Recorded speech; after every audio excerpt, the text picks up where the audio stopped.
BB, it's a pleasure to welcome you. It's a different environment. You see Berkeley Haas School of Business. I thought I should steal the opportunity and get you on the hot seat. It's not You a hot always seat. do that. So I think everybody loved the panel you were on. And like somebody just said, they try to be in your panel and they learn every time they come and listen to you, there's something new to find out about you. So today was the opportunity to listen to your investments. So you don't have to name all of them or where you're investing, but there have been some good successes. So the important thing for people to learn, there are two groups of people. One are the investors themselves and the other are the startups. Startups are always trying to get to people like you, both for mentoring and investment. And obviously the other side is the angels and the VCs who want to know how to pick the right company. So I'll leave both the sides of a question to you and you can answer that. Yes. So going back to some of the things that I talked about, because of my entrepreneurial background and operational experience, right, as a CEO and in a management role and other things, engineer and all, it actually gives me a tremendous advantage to learn the problem. And my nature is also, I'm very customer centric. So in fact, one of the things that I've not mentioned, the way we always evangelize within NetScaler was based on customer acquisition and customer retention. So those are the two simple things that I always talked about to the employees. In fact, when the company did not even have a product, and that means we did not even have a single customer, when I was actually talking about this concept of customer acquisition and customer retention, everybody was looking at me thinking, who is this crazy guy? Right? We don't even have one customer and the guy is already talking about customer retention. But the concept there was that I wanted people to be trained in their mind that it's not just building a product and winning a customer. It's about actually making sure that you do everything to retain the customer, which includes new product functionality development. How do you price it? How do you provide the customer support, right?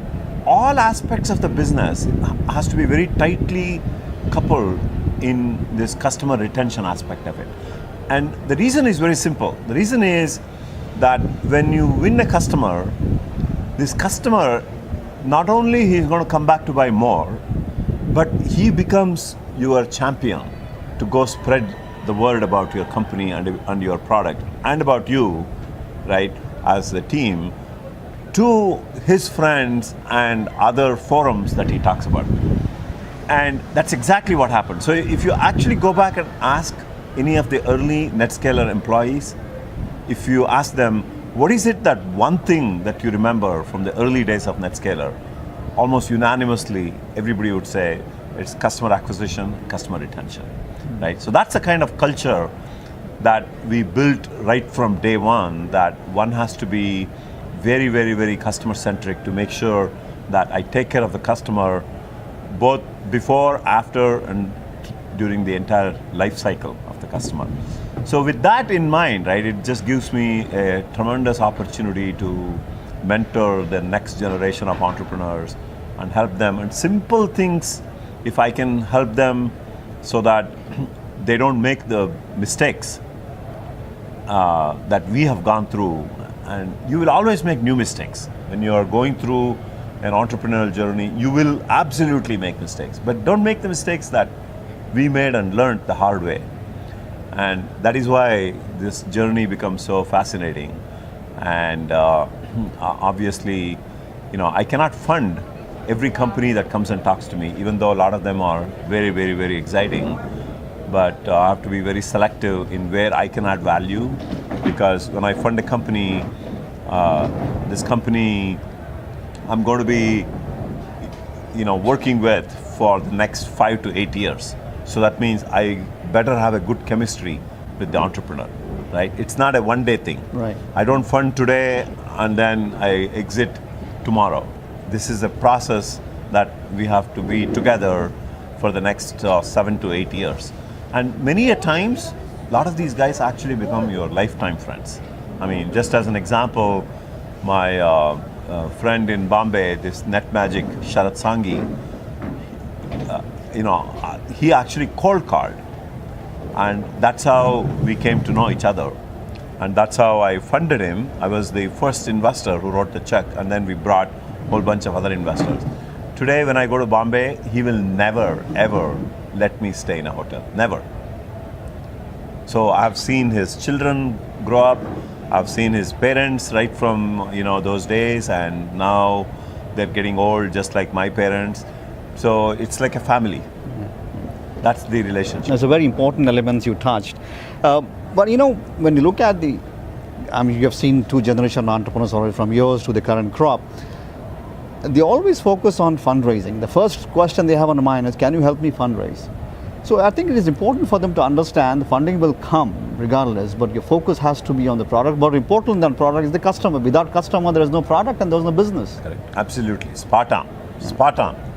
Yeah. So that's why when someone is coming and talking to me and they expect me to write a check tomorrow, I say thank you so much, right?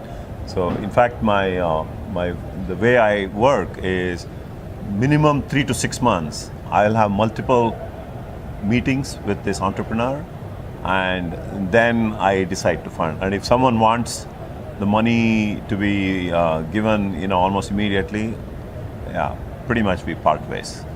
So maybe I'm sure this question is asked to many times, but I think it's worth repeating. When the new entrepreneurs, whether they are first timers or second timers also, when they come, what is your advice? Because there are some fundamentals that don't change, regardless of generation, regardless of technology and geography. They remain the same. And what are those fundamentals that they should always focus on? Fundamental is basically number one, customer centric, right? So you're not building a company just to make money.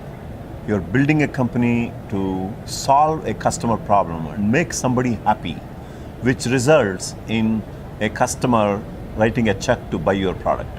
And during that process, right, you have built a successful product which has solved a real problem for a customer, who in turn saw the value of your product and wrote a check, right? That's number one. Number two is how you conduct yourself with your employees and how transparent you are. Because in the early days of the company, when you're building, that chemistry that you build with your employees is very, very important, because that's how the trust is built, right?